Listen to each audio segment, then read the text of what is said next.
Hello बच्चों, नमस्कार। 12th class के फिजिक्स वीडियो लेक्चर में आपका एक बार फिर से स्वागत है। आज का वीडियो लेक्चर न्यूक्लियर फिजिक्स का वीडियो लेक्चर नंबर 19 है। प्रीवियस वीडियो लेक्चर में हमने रेडियो एक्टिविटी और इससे रिलेटेड प्रश्न कंप्लीट कर लिए थे। आपको लास्ट में बताया था कि भारी नाभिकों में यह गुण उपस्थित होता है कि वह अपने में से लगातार अल्फा, बीटा और गामा को उत्सर्जित करता रहेगा। आज का जो पूरा टॉपिक है, पूरा वीडियो रहेगा, ये इसी बात पे आधारित रहेगा। हम पढ़ेंगे यहाँ पर रेडियो एक्टिव क्षय के बारे में कि जब अल्फा निकलेगा, बीटा निकलेगा तो क्या क्या यहाँ पर इफेक्ट होगा। तो टॉपिक लिखिएगा बेटा आप इसको, रेडियो एक्टिव क्षय, इसको कवर करना है हमें, रेडियो एक्टिव क्षय। यहाँ पर हम थोड़ी सी थ्योरेटिकल बात कर लेते हैं, जो आपको पहले भी लिखाई हुई है कि भारी नाभिकों में यह गुण पाया जाता है कि वह अपने में से अल्फा, बीटा, गामा को उत्सर्जित करता है। अब वन बाय वन यहाँ डिस्कस करेंगे। तो फर्स्ट है अल्फा क्षय, अल्फा क्षय। अल्फा होता क्या है यह लिख देता हूं मैं आपके लिए। अल्फा कण हीलियम का, परमाणु क्रमांक 2 होता है हीलियम का, अल्फा कण हीलियम का नाभिक होता है। आप इसको ध्यान रखिएगा, अल्फा कण हीलियम का नाभिक होता है। अर्थात इसका परमाणु क्रमांक 2 हो गया तो प्रोटॉनों की संख्या कितनी हो गई बेटा, यहाँ पर 2 हो गई। अल्फा कण हीलियम का नाभिक होता है, अर्थात इसमें 2 प्रोटॉन व 2 न्यूट्रॉन, 2 प्रोटॉन व 2 न्यूट्रॉन उपस्थित होते हैं। 2 प्रोटॉन व 2 न्यूट्रॉन उपस्थित होते हैं तथा जब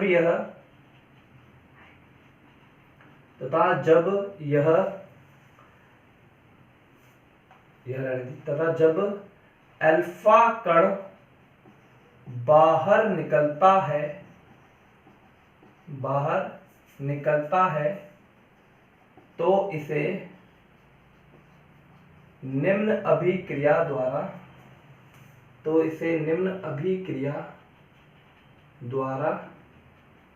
प्रदर्शित करते हैं।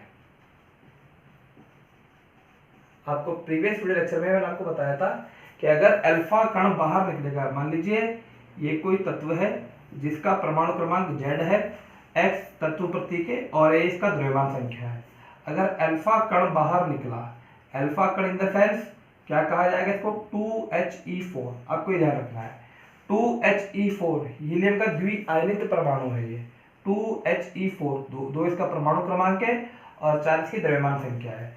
तो बेटा होगा क्या, Z में से अगर यहाँ से ZX में से अगर एक अल्फा कण बाहर निकला तो ये Z-2 हो जाएगा, एक नया तत्व बन जाएगा जिसे हमने Y से डिनोट किया है, और A-4। तो आपको ये ध्यान रखना है। और क्या ध्यान रखना है इसमें आपको कि परमाणु क्रमांक 2 पीछे चला जाएगा और द्रव्यमान संख्या 4 पीछे चली जाएगी, A-4 और Z-2। आइए इसमें और भी बातें लिख देते हैं। अर्थात इस उत्सर्जन से, चलो इसको रफ कर देता हूं मैं, इसको आप नोट कर लीजिएगा। अर्थात इस उत्सर्जन से बना नया तत्व आवर्त सारणी में 2 स्थान पीछे व द्रव्यमान संख्या 4 स्थान पीछे चली जाती है। इस बात को लिख रहा हूं मैं यहां पर। अर्थात इस उत्सर्जन से बना नया तत्व, क्या बना यहां पर बेटा, Y बना यहां पर, से बना नया तत्व आवर्त सारणी, पीरियोडिक टेबल, आवर्त सारणी में 2 स्थान पीछे आ जाता है, 2 स्थान पीछे आ जाता है। वह इसकी द्रव्यमान संख्या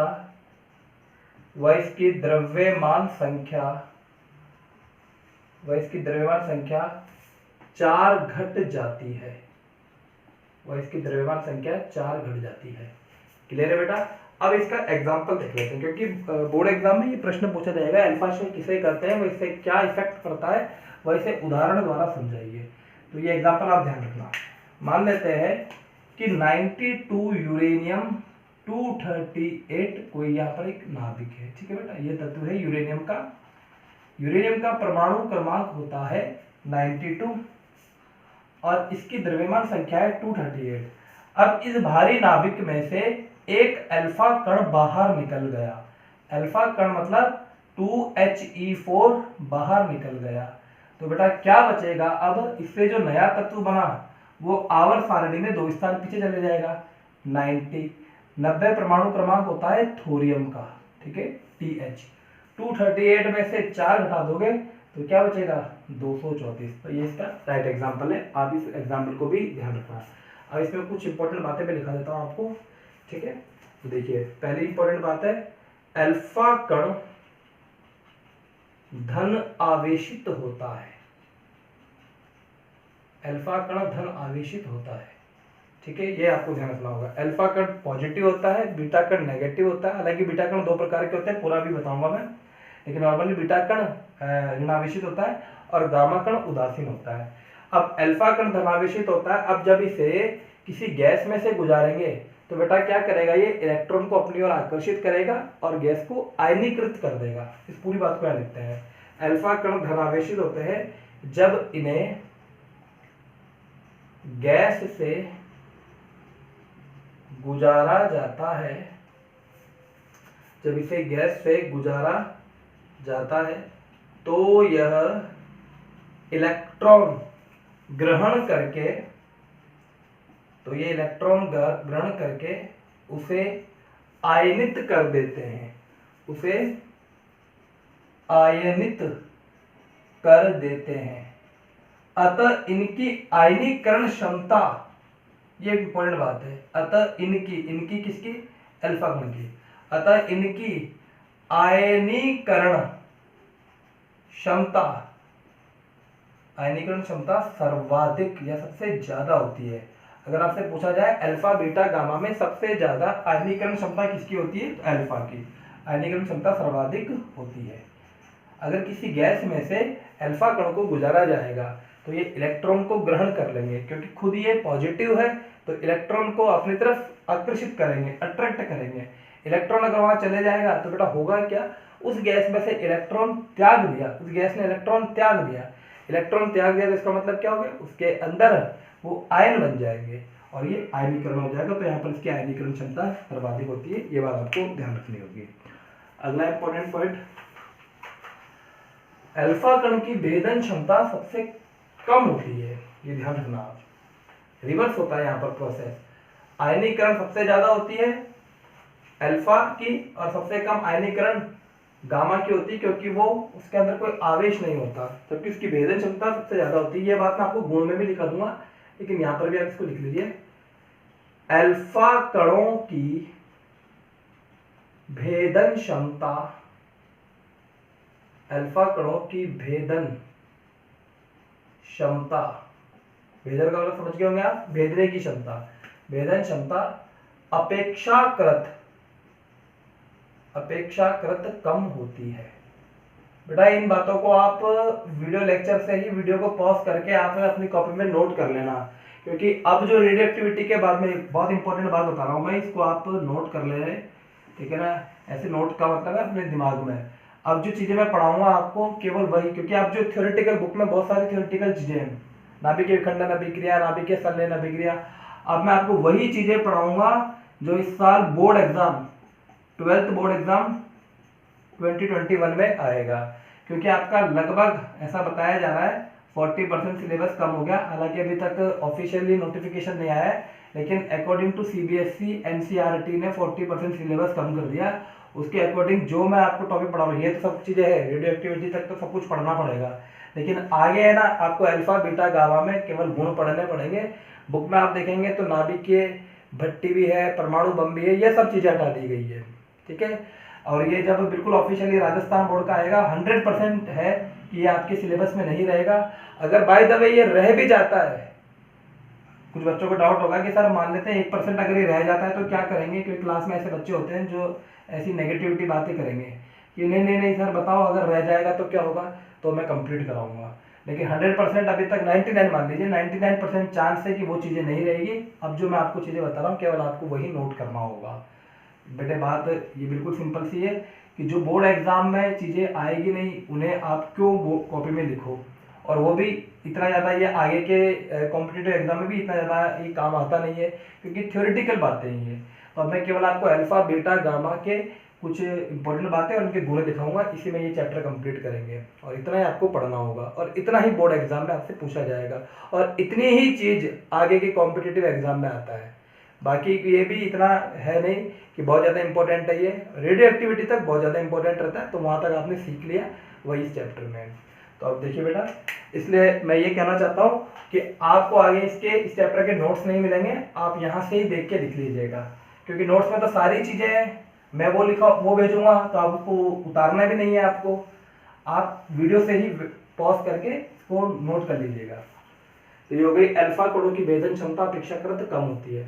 अब बात कर लेते हैं बीटा क्षय के बारे में।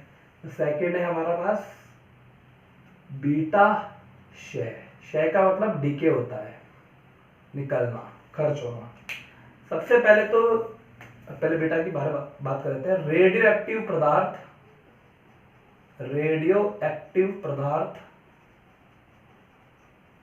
के क्षय में, रेडियो एक्टिव पदार्थ के क्षय में कुछ ऐसे कण भी प्राप्त होते हैं।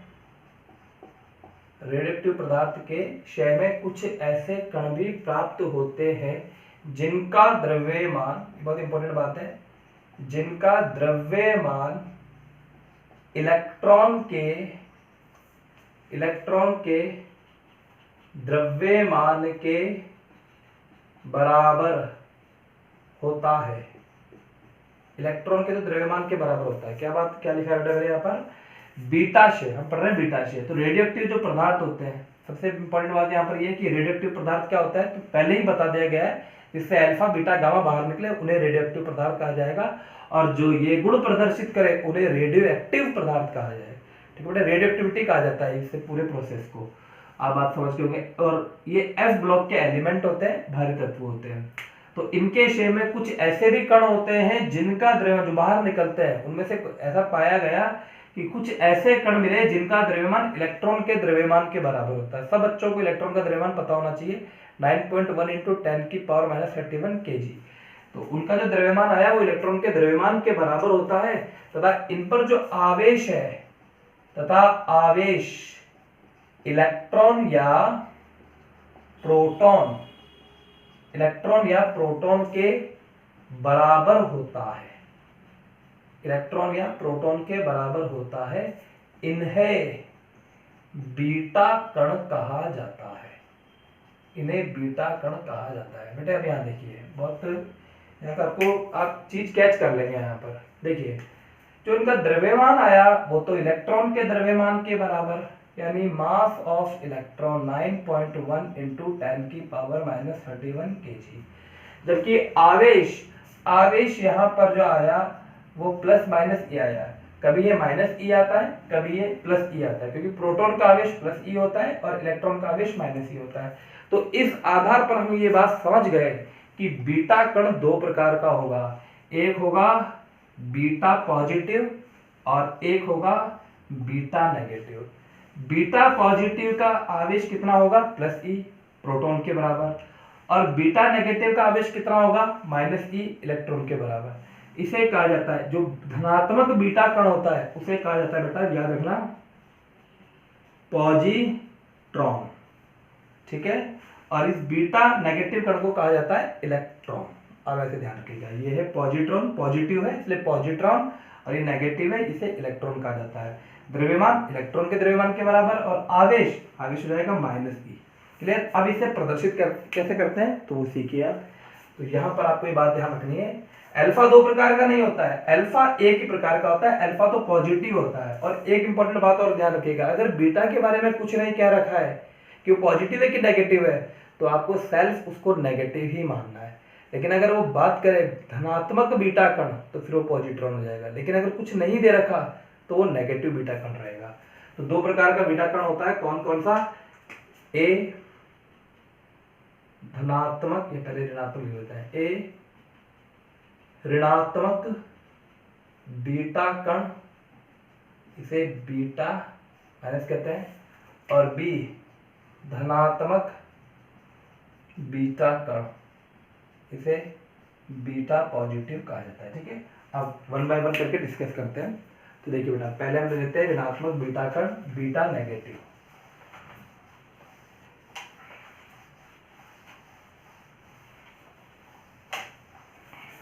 फर्स्ट ए ऋणात्मक बीटा कण, कैसे डिनोट करेंगे इसको, बीटा नेगेटिव भी लिखा जा सकता है। ऋणात्मक बीटा कण को प्रदर्शित करने का तरीका देखिए, ऋणात्मक बीटा कण को -1e0 से बताया गया था बेटा, प्रीवियस वीडियो लेक्चर में लास्ट में बताया था -1e0 से। इसका मतलब ये नहीं है कि इसका, अभी मान लो कि इसका परमाणु क्रमांक -1 है, नहीं, ये प्रदर्शित करने का तरीका है। ठीक है, क्योंकि इलेक्ट्रॉन का कोई परमाणु क्रमांक नहीं होता है, कण है ये, तो -1e0 ऋणात्मक बीटा कण को -1e0 से प्रदर्शित करते हैं, तथा इसके वियोजन या संयोजन तथा इसके संयोजन को निम्न प्रकार, तथा इसके संयोजन को निम्न प्रकार से व्यक्त या निम्न समीकरण द्वारा, इसके संयोजन को निम्न समीकरण द्वारा व्यक्त किया जाता है। जैसे आपको अभी अल्फा की समीकरण बताई थी ना, जेड एक्स से बना था 2He4 और Z-2YA-4, तो वैसे ही देखिए, सपोज कीजिए कोई तत्व है जिसका परमाणु क्रमांक है Z और ये तत्व प्रतीक है X और द्रव्यमान संख्या है A। एक बीटा नेगेटिव कण निकल गया, ठीक है बेटा, बीटा नेगेटिव कण निकल गया, यहाँ पर बीटा नेगेटिव लिख दीजिए, आप समझ जाएंगे कि बीटा नेगेटिव की बात कर रहे हैं। सिंबॉलिक की अगर बात करूं तो कैसे, इसका सिंबल क्या है इसका, -1e0। आपको बता रखा है केमिकल रिएक्शन में या कोई भी अभिक्रिया होती है तो अभिक्रिया के पूर्व Z और अभिक्रिया के पश्चात Z कांस्टेंट होना चाहिए। अगर जैसे यहाँ मान लीजिए 100 है तो बाद में भी यहाँ पर 100 होना चाहिए, घटाओ जोड़ाओ कुछ भी करे, जोड़े चाहे घटे, यहाँ पर 100 आना चाहिए। अगर यहाँ पर 100 था, अगर यहाँ पर 50 है तो यहाँ पर भी 50 आना चाहिए। अब देखिए Z है, यहाँ पर -1 हो गया तो इसका सीधा सा मतलब हो गया कि यहाँ पर Z+1 आएगा। बात क्लियर। और यहाँ पर क्या आ जाएगा बेटा, अब ये कोई x तो रहेगा नहीं, जैसे अगर इसका परमाणु क्रमांक 10 है तो यहाँ पर 11वां जिसका परमाणु क्रमांक होगा वो आ जाएगा, तो तत्व प्रतीक चेंज हो जाएगा। इसलिए ज्यादातर बच्चे क्या करते हैं, यहाँ भी x लिखते हैं, यहाँ भी x लिखते हैं और वो काट दिया जाता है एग्जामिनर के द्वारा। अगर एग्जामिनर की नजर पड़ जाती है तो काट देता है बेटा, लेकिन आप इसलिए ध्यान रखना यहाँ x आएगा तो यहाँ y लिखना है आपको, क्योंकि चेंज होगा ना ऑब्वियसली। इसका परमाणु क्रमांक 10, इसका परमाणु क्रमांक 11 हो गया तो यहाँ पर ये चेंज हो गया, ठीक है। और यहाँ पर द्रव्यमान संख्या नहीं होगी चेंज, क्यों, क्योंकि यहाँ पर A, यहाँ 0, तो यहाँ पर ये हो गया A। और एक बहुत इंपॉर्टेंट बात बेटा क्या, कि इसके संयोजन से, ये थोड़ा सा ध्यान रखना आप, हालांकि ये बहुत डीप नॉलेज है, मैं उतनी डीप नॉलेज में जाऊंगा नहीं क्योंकि आपके आगे भी काम नहीं आएगा, कभी जरूरत पड़ेगी, अगर टाइम बचेगा तो आपको समझा दूंगा भले, लेकिन ये इस साल तो कम से कम काम आएगा नहीं। इसको आप थोड़ा सा ध्यान रखना, उतना आपका पर्याप्त काम चल जाएगा। कि नेगेटिव बीटा कण जब निकलता है तो नाभिक के अंदर एक अन्योन्य क्रिया होती है, ठीक है ना, उनके अंदर आपस में क्रिया होने लगती है और ये सारी रिएक्शन होने के बाद में एक और कण निकलता है जिसे एंटी न्यूट्रिनो कहा जाता है। एंटी, बस इतनी सी बात है ना, एंटी न्यूट्रिनो, ठीक है ना। और इसको आगे चलकर है ना थोड़ा सा इसको समझाया गया, एंटी न्यूट्रिनो परिकल्पना, एक हाइपोथेटिकल बात भी बताई गई, एक परिकल्पना दी गई जिसे कहा जाता है एंटी न्यूट्रिनो परिकल्पना। उसमें न्यूट्रॉन प्रोटॉन का पूरा संयोग बताया गया, क्योंकि नाभिक के अंदर प्रोटॉन और न्यूट्रॉन होते हैं, ये कैसे निकलता है वो बताया जाता है। अगर मैं उसमें चल जाऊंगा तो बहुत डीप चला जाएगा और आपके काम भी जाएगा, इसलिए मतलब की बात ध्यान रखिए। अभी फिलहाल तो ये रिएक्शन ध्यान रखना, ZX ऐसे बना, -1e0 बाहर निकला, ठीक है, तो ये इसका परमाणु क्रमांक 1 बढ़ गया, द्रव्यमान संख्या अपरिवर्तित रही और एंटी न्यूट्रिनो साथ में और निकलता है। एंटी न्यूट्रिनो का न तो कोई परमाणु क्रमांक होता है, नहीं कोई द्रव्यमान संख्या होती है, बस यहाँ पर केवल आपको ये लिखना होगा। और पॉजिटिव पे के लिए यहाँ पर केवल न्यूट्रिनो हो जाएगा, इतना सा आपको ध्यान रखना है बेटा। दोबारा ध्यान दीजिए, नेगेटिव बीटा कण अगर निकल रहा है तो एंटी न्यूट्रिनो, नेगेटिव के लिए एंटी न्यूट्रिनो, और पॉजिटिव अगर निकलेगा तो केवल न्यूट्रिनो लिखना है, आपकी रिएक्शन कंप्लीट हो जाएगी। ठीक है, इसे आप ध्यान रखना। अब इसमें कुछ बातें और लिखा देता हूं मैं, अर्थात बीट, इसको रफी कर देता हूं, इसको आप नोट कर लीजिएगा।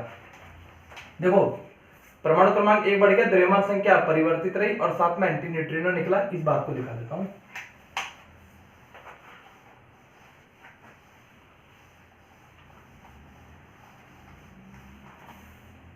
अर्थात ऋणात्मक बीटा कण के उत्सर्जन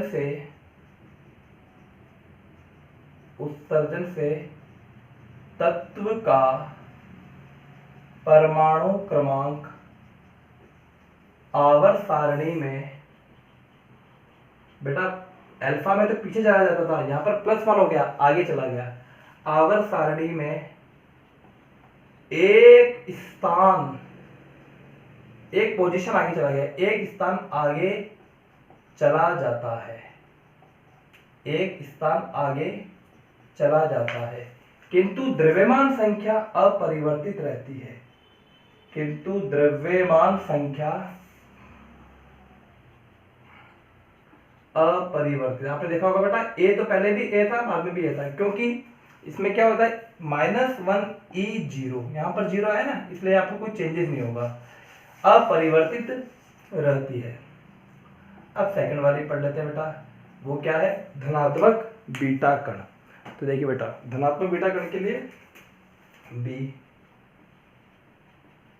धनात्मक बीटा कण कैसे डिनोट करेंगे, बीटा पॉजिटिव। इसको देखिए बीटा पॉजिटिव के लिए कण बीटा पॉजिटिव, तो इसमें आएगा बेटा रेडियो एक्टिव उत्सर्जन में, रेडियोएक्टिव उत्सर्जन में नाभिक से एक अन्य कण,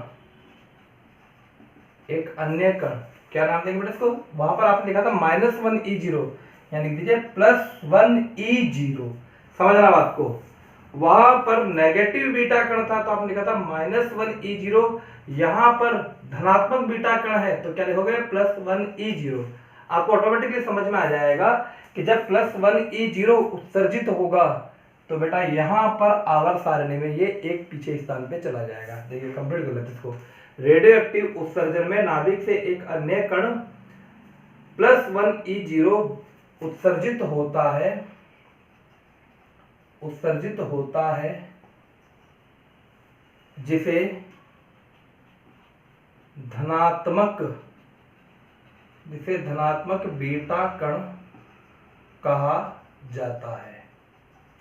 इसके उत्सर्जन से बना नया तत्व आवर्त सारणी में एक स्थान पीछे, जबकि द्रव्यमान संख्या अपरिवर्तित रहती है,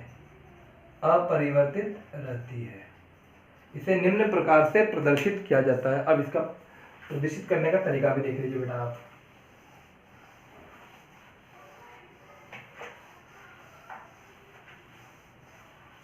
इसके उत्सर्जन को निम्न प्रकार से प्रदर्शित किया जाता है, इसके उत्सर्जन को निम्न प्रकार से प्रदर्शित किया जाता है। कैसे प्रदर्शित करेंगे तो वो देखिए, जेड एक्स से कोई तत्व है, बीटा पॉजिटिव निकला, बीटा पॉजिटिव मतलब +1E0, रिएक्शन बैलेंस होनी चाहिए, +1 यहाँ पर आ चुका है, यहाँ जेड है तो Z-1 दोनों को जोड़ लीजिए, +1 Z-1 तो Z हो गया, बना Y और यहाँ पर A आ जाएगा। आपको बताया गया है बीटा नेगेटिव निकलेगा तो एंटी न्यूट्रिनो और बीटा पॉजिटिव निकलेगा तो केवल न्यूट्रिनो। न्यूट्रिनो का सिंबल ऐसा होता है। क्या लिखेंगे बेटा इसको? ये है न्यूट्रिनो। बस केवल आपको इतनी सी बात ध्यान रखनी है, ज्यादा डीप आपको जाना नहीं है। इस रिएक्शन को आप ध्यान रखना। और यहां पर दो इंपॉर्टेंट बातें लिख लीजिए कि बीटा पॉजिटिव, थोड़ा सा ये ध्यान भी रहेगा आपको, बीटा पॉजिटिव अगर निकलता है तो क्या? न्यूट्रिनो। ठीक है ना, लास्ट में न्यूट्रिनो का सिंबल इस तरह से। और बीटा नेगेटिव अगर निकलता है, इसका उत्सर्जन होता है तो एंटी न्यूट्रिनो। एंटी न्यूट्रिनो का सिंबल इस तरह से। सिंबल आपको सारे पता होने चाहिए। अल्फा कण का सिंबल होता है 2He4, ठीक है ना, हीलियम का द्विआयनिक परमाणु होता है। बीटा यहाँ पर दो प्रकार के होते हैं, बीटा पॉजिटिव और बीटा नेगेटिव। बीटा पॉजिटिव का सिंबल +1E0 और बीटा नेगेटिव का सिंबल -1E0। गामा इस तरह से। गामा का न तो कोई परमाणु क्रमांक है, न ही कोई इसकी द्रव्यमान संख्या होती है। और ये सिंबल है न्यूट्रिनो का और ये है एंटी न्यूट्रिनो का। सारे सिंबल आपको पता होना चाहिए बेटा, ठीक है, इसको नोट कर लीजिएगा। अब देख लेते हैं, कोई कुछ एक दो प्रश्न कर लेते हैं बेटा, ताकि थोड़ा सा आपको आइडिया भी लग जाएगा कि इस पे बेस प्रश्न कैसे बनेंगे। गामा को हम बाद में डिस्कस कर लेंगे। अल्फा बीटा जो हमने अभी पढ़ा है, हमने बीटा पॉजिटिव, बीटा नेगेटिव और अल्फा पढ़ लिया, तो इस पे बेस्ड प्रश्न देख लीजिए आप। तो क्वेश्चन नंबर 1, एक रेडियो एक्टिव तत्व इस प्रकार, ये आपके बुक का प्रश्न है, एक रेडियो एक्टिव तत्व इस प्रकार शहीद होता है। शहीद नहीं है यहाँ पर, शहीद होता है। ये कोई पबजी का गेम थोड़ी ना कि शहीद हो जाएंगे, शहीद होता है, वैसे ही बैन हो चुका है पबजी। तो एक रेडियो एक्टिव तत्व इस प्रकार शहीद होता है, किस प्रकार? तो रिएक्शन देख लीजिए, आपको गिवन है ये रिएक्शन। X से X1 बना, X1 से X2 बना, X2 से X3 बना और लास्ट में X4 बना। लेकिन बने कैसे? X जब यहाँ से एक अल्फा कण बाहर निकला तो X1 बन गया, फिर यहाँ से बीटा नेगेटिव बाहर निकला तो X2 बन गया, फिर अगेन एक अल्फा बाहर निकला X3 बन गया और लास्ट में बीटा पॉजिटिव बाहर निकला तो X4। आपको रिएक्शन समझ में आनी चाहिए। एक रेडियो एक्टिव तत्व इस प्रकार शहीद होता है, ये this is a radio active element, और ये शहीद होता चला गया और लास्ट में फाइनल प्रोडक्ट बना X4। पहले इसने एक अल्फा बाहर निकाला, फिर इसने बीटा नेगेटिव बाहर निकाला, फिर अगेन अल्फा बाहर निकाला और लास्ट में बीटा पॉजिटिव बाहर निकाला। अल्टीमेटली मैं कह सकता हूं कि दो अल्फा कण बाहर निकाले और एक एक बीटा पॉजिटिव बीटा नेगेटिव निकाला और लास्ट में X4 बन गया। अब प्रश्न ये कह रहा है कि यदि x के लिए z = 72 व a = 180 हो तो अंतिम उत्पाद X4 का परमाणु क्रमांक व द्रव्यमान संख्या बताएं। बताएं। बेटा सिंपल सा प्रश्न है, मैं आपको तरीका बताता हूं, आप हमेशा उस तरह से सॉल्व कीजिएगा, आपको कभी दिक्कत नहीं आएगी। आप रिएक्शन लिख लीजिए, x से x1 x2, बोर्ड में भी आपको ऐसे ही करना है, x3 और यहाँ पर x4। x का परमाणु क्रमांक 72, द्रव्यमान संख्या 180। अल्फा कण बाहर निकला, देखिए बच्चों, अल्फा कण बाहर निकला तो आवर्त सारणी में 2 स्थान पीछे चला जाएगा तो 70 हो जाएगा, और 180 है तो द्रव्यमान संख्या 4 पीछे चली जाएगी तो 176 हो जाएगा, ठीक है ना, 4 कम हो जाता है। अब क्या हो रहा है? बीटा नेगेटिव बाहर निकल रहा है।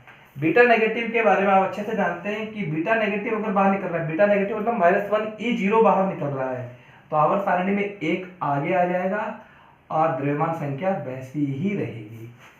अब क्या निकला? वापिस अल्फा कण बाहर निकला 71, ठीक है, अल्फा कण के लिए प्रचलित है और आपको पता है 2 पीछे जाना है तो 71 - 2 69 और 176 - 4 172, ठीक है। और लास्ट में बीटा पॉजिटिव। बीटा पॉजिटिव निकल रहा है बेटा, तो ये नेगेटिव के लिए एक आगे जाता है और पॉजिटिव के लिए एक पीछे जाता है। क्यों पीछे जाता है? क्योंकि already this is a +1E0, तो +1E0 आ गया, तो बेटा यहाँ पर 69 होना चाहिए, तो एक ऑटोमेटिकली एक पीछे चला जाएगा, तो 68, और यहाँ पर ये क्या आ जाएगा 172। ठीक है, तो आंसर क्या आ गया? अतः X4 का परमाणु क्रमांक, ये आंसर है, X4 का परमाणु क्रमांक Z = 68 और द्रव्यमान संख्या, आपको ये लिखना कि परमाणु क्रमांक 68 किसका होता है, इससे आपको कोई लेना देना नहीं है। अगर पता है तो अच्छी बात है, लेकिन अतिरिक्त आपको बातें लिखनी नहीं है, बस केवल इतना पूछा है Z की वैल्यू क्या होगी और द्रव्यमान संख्या A = 172, तो इतनी बात लिखनी है। तो ये इसका आंसर है। थोड़ा समझ गए होंगे आप कैसे ये हल हुआ। आइए इस पे बस एक और प्रश्न देख लेते हैं बच्चों।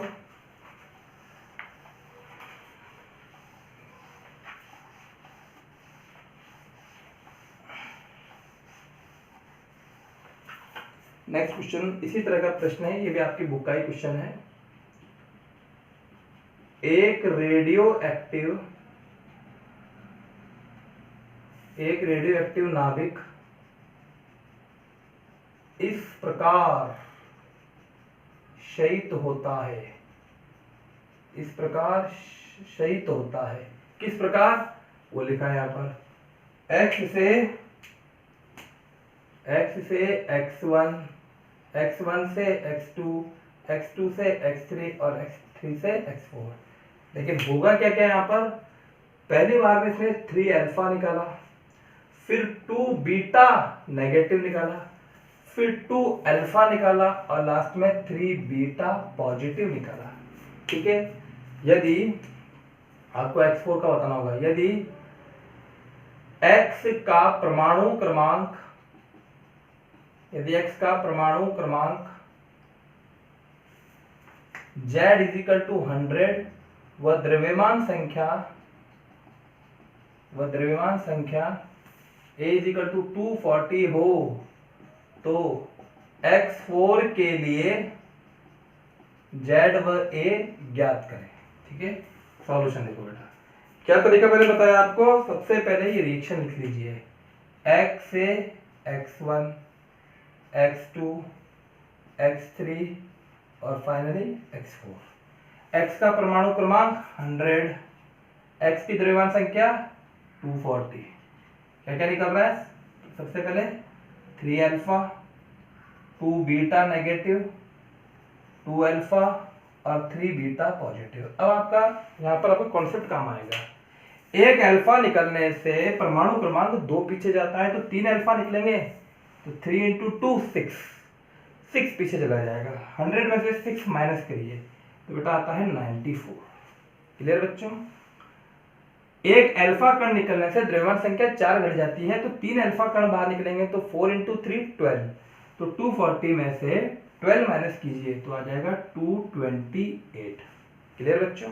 आ जाते हैं हम X1 X2 में। बीटा नेगेटिव कण निकलता है, नेगेटिव कण निकलता है तो आगे चला जाता है एक स्थान, क्योंकि 2 बीटा कण निकले तो 2 स्थान आगे चला जाएगा, तो 94 + 2 96, जबकि द्रव्यमान संख्या वही रहती है। आ जाते हैं इस पे X2 से X3। एक अल्फा कण बाहर निकला तो 2 परमाणु क्रमांक पीछे जाना है, 2 अल्फा कण निकले तो 4 पीछे जाना है, तो 96 में से 4 माइनस कर दीजिए तो कितना आएगा बेटा 92। और द्रव्यमान संख्या 228 में से यहाँ पे 1 निकलेगा 4 पीछे, तो 2 निकल रहे 8 पीछे, तो 220। अब 3 बीटा और बाहर निकाल लीजिए, तो बीटा होता है पॉजिटिव +1E0। ठीक है, तो 3 के लिए यहाँ पर 3 ऑलरेडी 3 आ गए, तो बेटा ये क्या हो जाएगा, एक बीटा पॉजिटिव निकलता है तो 1 पीछे जाता है, अगर 3 निकले तो क्या हो जाएगा 3 पीछे चले जाएंगे, तो 92 - 3 89, जबकि द्रव्यमान संख्या वही रहेगी। तो उत्तर क्या आ गया, अतः Z = 89 व A = 220 आंसर। ठीक है, इसको थोड़ा सा और मैं आपको बताता हूँ, क्योंकि मैं नहीं चाहता कि कोई बच्चा इसमें कंफ्यूज रहे। इतनी सिंपल सी मैथ्स में भी अगर कोई कंफ्यूज रहता है तो बहुत शर्म की बात होनी चाहिए 12th वाले बच्चों के लिए, और फिर भी हम प्रयास करते हैं वो न रहे। देखिए भाई, इधर देख लीजिए, हम x और x1 की ही बात कर लेते हैं, बाकी की बात ही नहीं करते हैं। 100 है, 240 है, ये कह रहा है कि 3 अल्फा बाहर निकला। 3 अल्फा मतलब 3 इंटू 2HE4, यही तो हुआ, ठीक है बेटा, यही तो हुआ।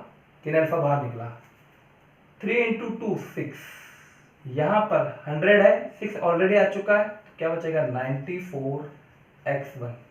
3 इंटू 4 12, 240 है, 12 आ चुका है, तो क्या आ जाएगा 228। अब बैलेंस करके देख लीजिए, 100, 6 प्लस 94 100 हो गया, 3 इंटू 4 12, 12 प्लस 2 28, वापिस क्या गया 240। तो इस तरह से चलता रहता है। तो आप शॉर्टली ध्यान रखिएगा, एक अल्फा कण बाहर निकल रहा है, 2 परमाणु क्रमांक पीछे गए, 10 बाहर निकले तो 20, 20 बाहर निकले तो 40, ठीक है ना, इतना तो फिर जाएगा नहीं, 2-3 तक ही रहेगा।